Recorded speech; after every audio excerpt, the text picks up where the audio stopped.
Нема веќе продолжување на договорот за работа за собирање на повеќе стаж за поголема пензија или пак за дополнително користење на привилегиите што ги носи работното место. Се поизвестно е дека законот за задолжително пензионирање на 64 години, што требаше да стапи на сила на почетокот на годинава, ќе почне да се применува од 2022 година.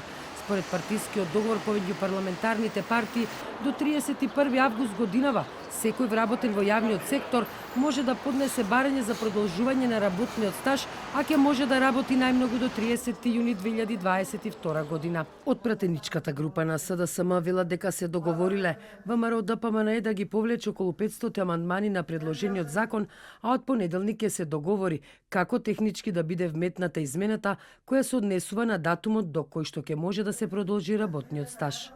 Сепак, велат оттаму, се ќе зависи од тоа кога председател на Собраниската комисија за труд и социјална политика Хусни Исмаили ќе закаже седница на комисијата.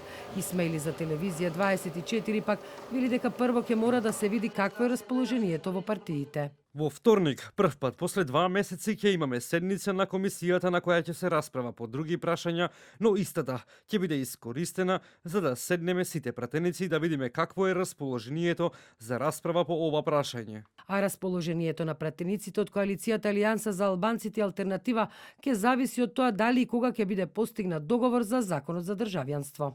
Блиску сме до договор за законот за државјанство, пошто ние како коалиција веднаш ќе ги повлечеме амандманите за пакетот закони за задолжително пензионирање. Од СДСМ како предлагач на законот за задолжително пензионирање велат дека досега имаше можност за продолжување на работниот однос без при тоа да се води сметка дали има потреба од тоа работно место или не. Со законот се опфатени околу 10.000 вработени во јавната администрација кои треба да заминат во пензија.